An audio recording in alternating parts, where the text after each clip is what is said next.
Be Not careful. at all. It's totally safe.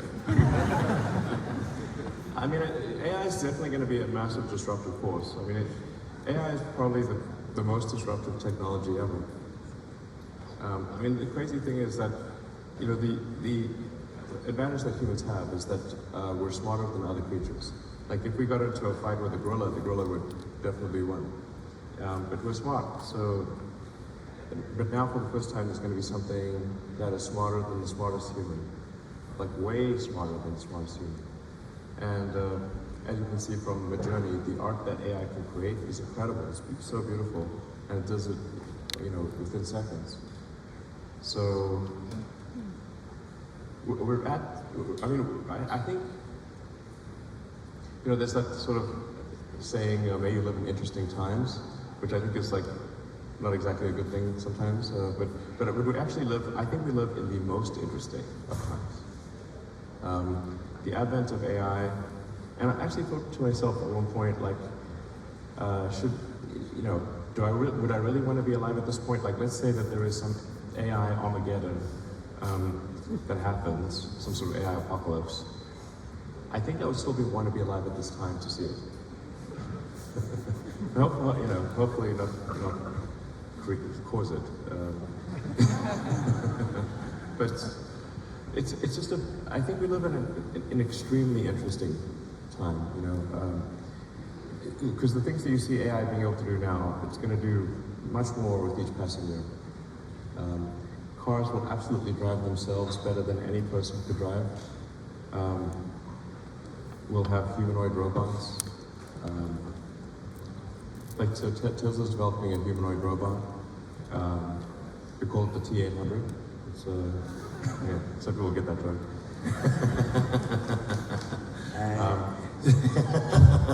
It's a Terminator. So We can tweet that. yeah. But if you like to say, what is an economy? An economy is GDP per capita times capita. Now, what happens if you don't actually have a limit on capita? If you have an unlimited number of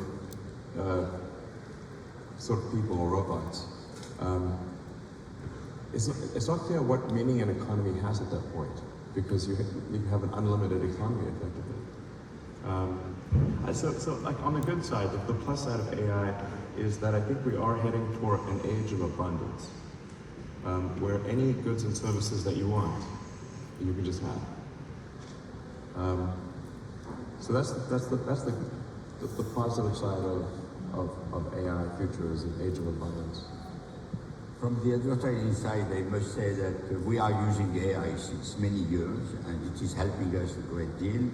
And this tool that we are already using, and I think it will be helping us to do even faster some very good ad. It will be probably long time before they replace the creative minds.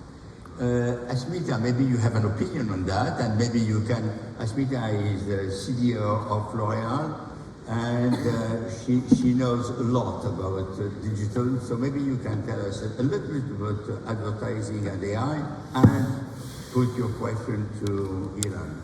Yeah, so I'll pick up from advertising and from what you said before about Twitter. So now we know that Twitter is expensive, and we know that it aims to have free speech. The question I have is about winning the advertisers' trust to be a preferred social media platform in the current context where the expected revenue, you know, in 2023 is lower than 2022.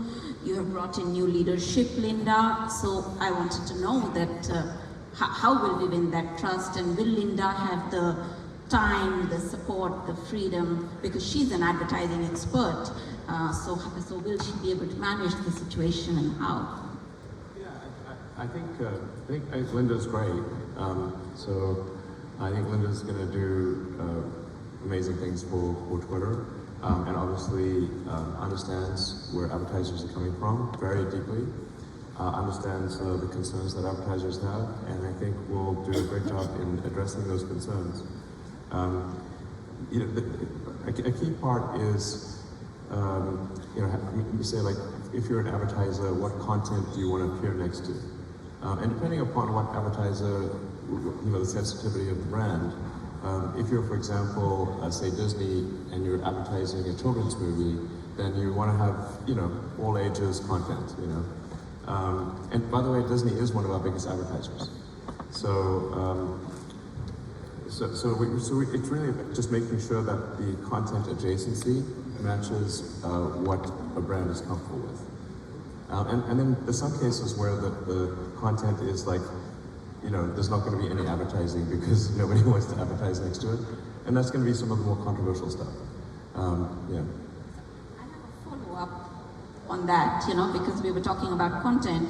You have just made the announcement that there will be ad revenue sharing for creators. Yes. Yeah, and that has a condition. It will be done when they are verified blue tick creators, and the advertising is to verified blue tick users. Yes. Now, if with that, how does that impact your focus on subscription revenues? Because to be blue tick, there's a subscription versus advertising revenues focus.